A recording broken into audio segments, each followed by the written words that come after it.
नमस्कार, आप देख रहे हैं एवन उत्तर प्रदेश और मैं हूं आपके साथ आयुषी गुप्ता। बुलेटिन की शुरुआत करेंगे इस वक्त की हेडलाइंस के साथ। मिशन यूपी पर बीजेपी का फोकस। 7 और 13 दिसंबर को यूपी दौरे पर रहेंगे पीएम मोदी। गोरखपुर में एचयूआरएल के खाद कारखाने का करेंगे उद्घाटन, तो काशी विश्वनाथ कॉरिडोर का भी होगा उद्घाटन।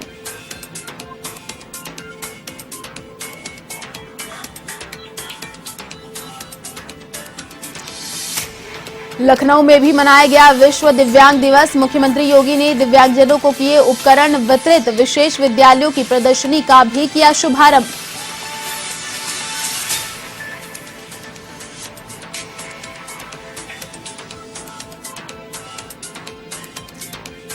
यूपी के मथुरा में रफ्तार का कहर। यमुना एक्सप्रेसवे पर डिवाइडर से टकराई बोलेरो। हादसे में 3 पुलिसकर्मियों समेत 5 की मौत।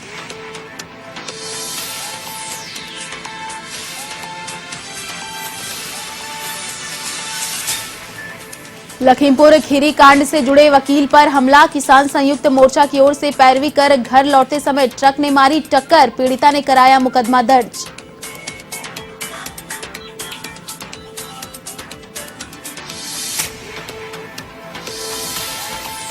भारत के कई राज्यों में कोरोना के नए वेरिएंट ओमिक्रॉन की दस्तक। कर्नाटक में मिले नए मरीजों के बाद यूपी सरकार ने किया अलर्ट। स्वास्थ्य विभाग ने विदेश से आने वाले यात्रियों को जांच कराने के दिए निर्देश।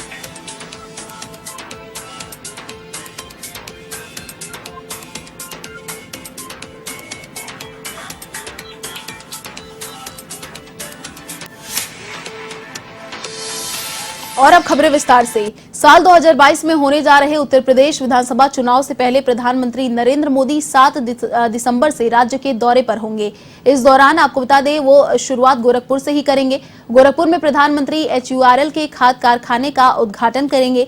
इसके अलावा वे गोरखपुर में ही एम्स अस्पताल का भी उद्घाटन करेंगे। इस मौके पर वह जनसभा को संबोधित कर सकते हैं। इसके अलावा 13 दिसंबर को वे अपने संसदीय क्षेत्र बनारस में काशी विश्वनाथ कॉरिडोर का उद्घाटन करेंगे। कॉरिडोर के उद्घाटन के बाद यहां लगातार 1 माह तक चलो काशी महोत्सव चलेगा। इसके तहत काशी विश्वनाथ धाम और शहर के अन्य हिस्सों में लगातार कार्यक्रम होंगे।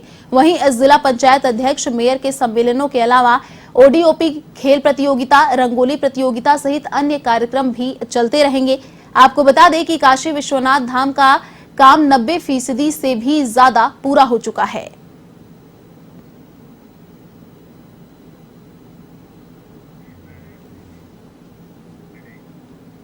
यूपी के लखनऊ में पूर्व राष्ट्रपति डॉक्टर राजेंद्र प्रसाद की जयंती पर पुष्पांजलि कार्यक्रम का आयोजन हुआ।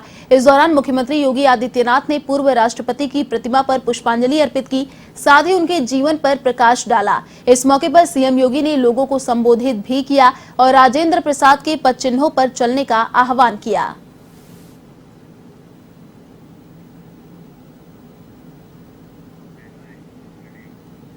यूपी के लखनऊ में पीएम गति शक्ति नेशनल मास्टर कार्यक्रम के कार्यान्वयन के लिए जोनल कॉन्फ्रेंस का आयोजन हुआ। आपको बता दें जिसमें सूबे के मुखिया सीएम योगी आदित्यनाथ भी शामिल हुए। ये कॉन्फ्रेंस यूपी सरकार, भारत सरकार और अन्य प्रदेशों के संबंधित विभागों के सौजन्य से आयोजित हुई। वहीं कार्यक्रम को मुख्यमंत्री योगी आदित्यनाथ ने भी संबोधित किया। पीएम गति शक्ति नॉर्थ जोन कॉन्फ्रेंस में सीएम योगी ने कहा कि पीएम मोदी ने देश के अंदर इंफ्रास्ट्रक्चर से जुड़े प्रोजेक्ट को नई गति देने के लिए गति की शक्ति की शुरुआत की है। पीएम की मंशा के अनुरूप उनके मार्गदर्शन में निवेश के लिए प्रदेश में कई कार्य किए गए हैं। ईज ऑफ डूइंग बिजनेस में उत्तर प्रदेश पहले 14 स्थान पर था, जो आज दूसरे स्थान पर आ चुका है।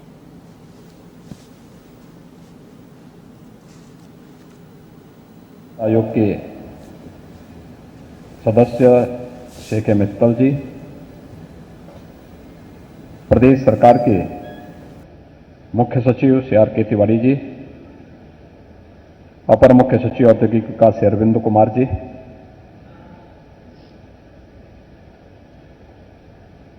विशाख के निदेशक श्री TP सिंह जी, औद्योगिक संस्थानों से जुड़े हुए सभी महानुभाव, हरियाणा, पंजाब, दिल्ली, जम्मू कश्मीर, लद्दाख, चंडीगढ़, हिमाचल प्रदेश एवं उत्तराखंड एवं केंद्र शासित प्रदेशों से उपस्थित सभी प्रतिभागीगण, उपस्थित भाइयों बहनों, मैं आप सबका प्रदेश की राजधानी लखनऊ में हृदय से स्वागत करता हूं। हम सब जानते हैं कि अक्टूबर माह में देश के यशस्वी प्रधानमंत्री श्री नरेंद्र मोदी जी ने देश के अंदर इंफ्रास्ट्रक्चर डेवलपमेंट से जुड़े हुए प्रोजेक्ट को एक नई गति देने के लिए गति शक्ति, पीएम गति शक्ति को लॉन्च किया था और आज पीएम गति शक्ति national master plan for multi modal connectivity के इस अभियान के साथ देश के अंदर अलग अलग जोन में उसको एक गति देने के लिए इस प्रकार के कॉन्फ्रेंसेस के माध्यम से इस कार्यक्रम को आगे बढ़ाया जा रहा है। राज्य स्तर पर गतिशक्ति पोर्टल लॉन्च किए जाने के लिए प्रदेश सरकार द्वारा विभिन्न एजेंसियों को डाटा एकत्र करते हुए उसे अद्यतन किए जाने के संबंध में प्रेरित किया जा रहा है और प्रदेश में प्रथम चरण में 16 विभाग और एजेंसियों को परियोजनाओं का एकीकरण भी किया जा रहा है। द्वितीय चरण में राज्य सरकार के 11 विभाग और एजेंसियों को गतिशक्ति पोर्टल पर एकीकृत किए जाने हेतु चिन्हित भी किया गया है। लखनऊ में विश्व दिव्यांग दिवस के अवसर पर राज्य स्तरीय पुरस्कार वितरण और दिव्यांगजन उपकरण वितरण कार्यक्रम का आयोजन हुआ। डॉक्टर शकुंतला मिश्रा राष्ट्रीय पुनर्वास विश्वविद्यालय के अटल ऑडिटोरियम में ये कार्यक्रम आयोजित हुआ। इस कार्यक्रम में सूबे के मुखिया सीएम योगी आदित्यनाथ, मंत्री उप प्रशासन अनिल राजभर ने शिरकत की। इस दौरान सीएम योगी ने सामाजिक संस्थाओं और विशेष विद्यालयों की प्रदर्शनी का उद्घाटन भी किया। साथ ही मेधावी छात्र छात्राओं को सम्मानित किया। इसके अलावा दिव्यांगजनों को उपकरण भी वितरित किए। साइन लैंग्वेज में हमारे ये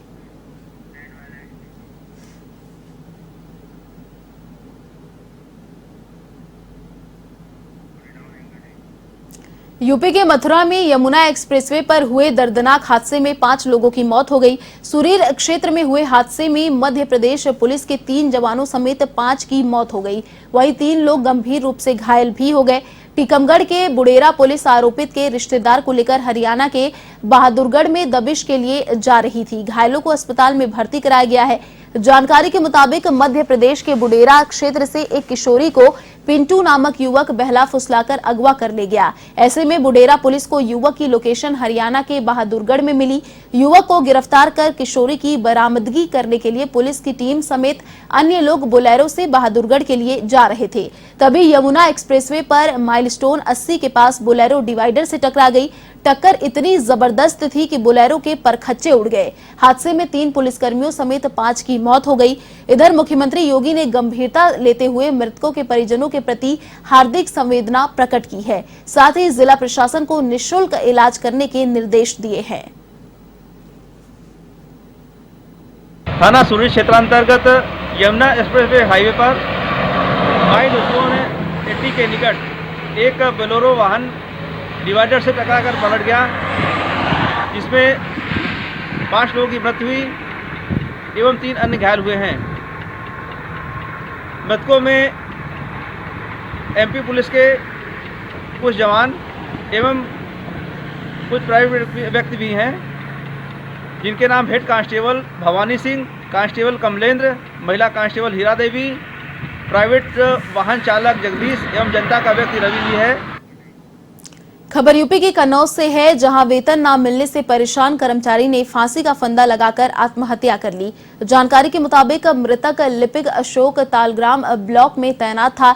इधर घटना की सूचना पुलिस को मौके पर मिली तो पुलिस वहां पर पहुंच गई। साथ ही मृतक के साथी कर्मचारियों ने पीडी पर उत्पीड़न के आरोप लगाए। साथ ही सुसाइड नोट सार्वजनिक करने की मांग को लेकर धरने पर बैठ गए। फिलहाल पुलिस मामले की जांच में जुटी है। बड़ा वरना ये है कि पीटी साहब ने हमारे एक प्रधान साहिब को उत्पीड़ित किया, 3 महीने उसका वेतन रोके पड़े। और उसने कल उसके पति ने फोन किया तो उससे कह दिया कि मर जाके नहीं दे पाऊंगा वेतन, और उसने आके आत्महत्या कर ली। सुसाइड नोट जो उसका सुसाइड नोट है वो पुलिस ने बरामद किया है। सुसाइड नोट दिया है। उसकी जेब कहाँ पर तैनात है? सॉरी, क्या मामला है, क्या प्रकरण है पूरा?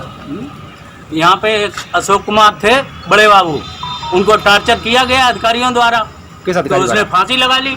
किस अधिकारी द्वारा टॉर्चर किया गया? अब वो तो सुसाइड नोट में है, आप सुसाइड नोट देखिए, उसमें मालूम पड़ जाएगा। सुसाइड नोट कहाँ पर है? सुसाइड नोट पुलिस के पास है। क्या कह रही है पुलिस? पुलिस नहीं दे रही है, न दिखा रही है। आप धरने पे क्यों बैठे हैं? धरने पे क्यों जब तक सुसाइड नोट सार्वजनिक नहीं होगा, प्रेस में नहीं जाएगा और उसके खिलाफ कार्रवाई नहीं होगी जो दोषी अधिकारी है, तब तक ऐसा ही धरना।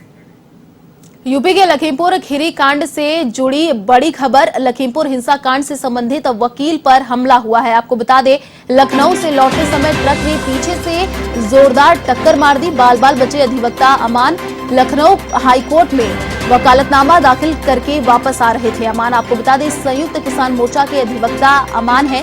पुलिस को घटना की तहरीर दी गई है।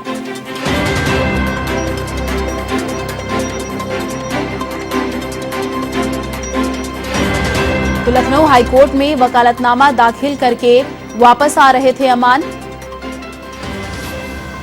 संयुक्त किसान मोर्चा के अधिवक्ता हैं अमान। कोरोना का नया वेरिएंट ओमिक्रॉन भारत में भी पहुंच गया है। देश में इसके पहले 2 मरीज कर्नाटक में मिले हैं। वहीं इन मरीजों के मिलने के बाद यूपी के लखनऊ में स्वास्थ्य विभाग अलर्ट हो गया है। दरअसल लखनऊ में बीते कुछ दिनों में करीब 800 यात्री विदेश से आए हैं। इनमें 600 लोग अलग अलग जिलों के बताए जा रहे हैं। ऐसे में स्वास्थ्य विभाग इन लोगों से संपर्क करने में जुट चुका है। साथ ही विदेश से आने वाले लोगों से जांच कराने को कहा जा रहा है।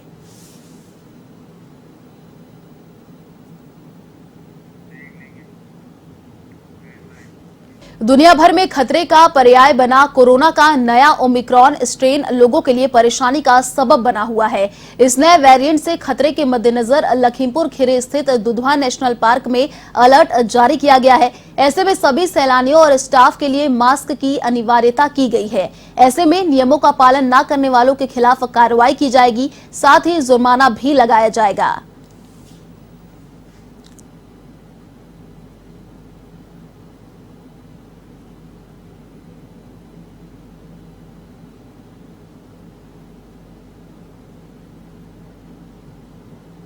नहीं, अभी जैसे हम लोग ये तथ्य संज्ञान में आया कि दुनिया के अंदर एक नया स्ट्रेन आ गया है कोविड-19 का, वो माइक्रोन, तो उसको लेके काफ़ी सजगता है देश के अंदर भी। जैसे बाहर से लोग आ रहे हैं उनके लिए भी काफ़ी सारे प्रतिबंध लगाए गए हैं इस समय।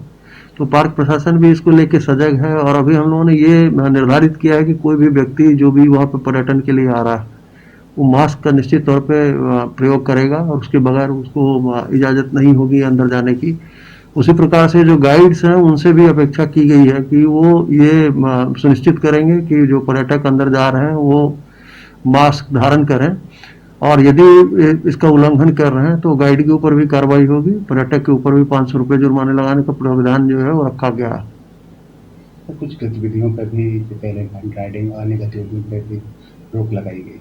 हाँ, ये जो गतिविधियां थी ये पहले से ही बाधित थी, पिछले साल भी नहीं हो पाया था, क्योंकि मतलब जो सोशल डिस्टेंसिंग का अनुपालन करना है उसको लेके हम सजग थे। तो एलिफेंट पे सोशल डिस्टेंसिंग का पालन नहीं हो पाता, इसलिए इसको रोका गया था। और इस बार चूंकि बाढ़ के कारण जो जिस पर हम लोग मतलब गेंडा पड़ी क्षेत्र में ही उसकी इजाज़त देते थे, तो गेंडा पड़ी क्षेत्र बाढ़ की वजह से पूरी तरह से प्रभावित रहा और ज़्यादा संभव नहीं हो पा रहा था। तो अभी भी मतलब स्थिति धीरे धीरे करके अब सुधार हुई, लेकिन इसी बीच ये तथ्य संज्ञान में आया कि ओमाइक्रॉन स्ट्रेन जो है कोविड-19 का वो नया दिखने में आ रहा।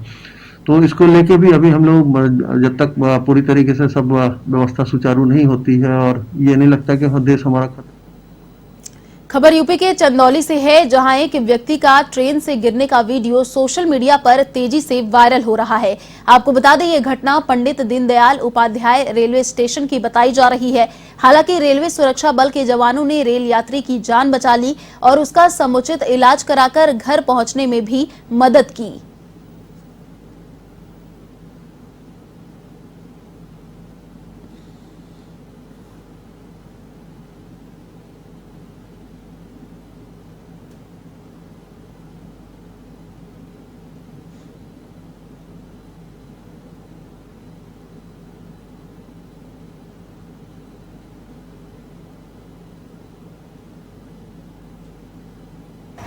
एक्चुअली भाई मुरारी सिंह पैसेंजर हैं। ये दिल्ली से औरंगाबाद जा रहे थे पुरुषोत्तम एक्सप्रेस से।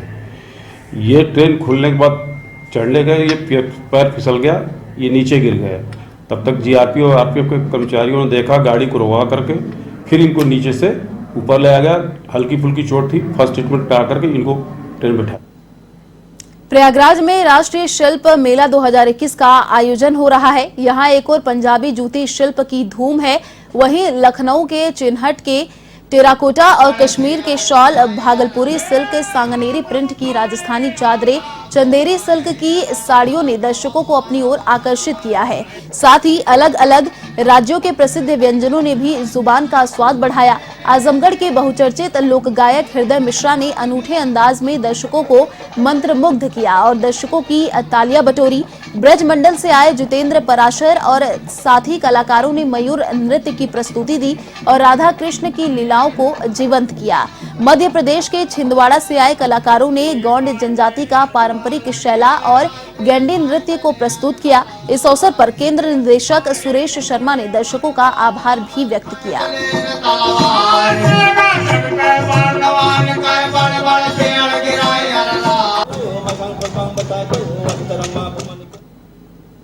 संगम नगरी प्रयागराज में 12 दिवसीय राष्ट्रीय शिल्प मेले का आयोजन किया गया है। यह शिल्प मेला 1 दिसंबर से 12 दिसंबर तक चलेगा। इस शिल्प मेले का आयोजन उत्तर मध्य क्षेत्र सांस्कृतिक केंद्र के द्वारा किया गया है। इस राष्ट्रीय शिल्प मेले का उद्घाटन मंडला आयुक्त श्री संजय गोयल जी द्वारा किया गया है। इस राष्ट्रीय शिल्प मेले में 140 स्टॉल लगाए गए हैं। साथ ही संगम निवासी पूरे भारतवर्ष का हस्तशिल्प, लोकगीत और तमाम स्वादिष्ट व्यंजनों का लुत्फ एक ही स्थान पर उठा सकते हैं। साथ ही साथ लोग खरीदारी के साथ साथ सांस्कृतिक कार्यक्रमों का भी लुत्फ उठा सकते हैं, जो कि शाम 5 बजे से रात 9 बजे तक आयोजित किया जाता है। इसी के साथ मैं शगुन रघुवंशी, कैमरामैन निखिल सिंह के साथ A1 TV प्रयागराज। फिलहाल इस बुलेटिन में इतना ही। देश और दुनिया की तमाम बड़ी खबरों के लिए देखते रहिए A1 TV। नमस्कार।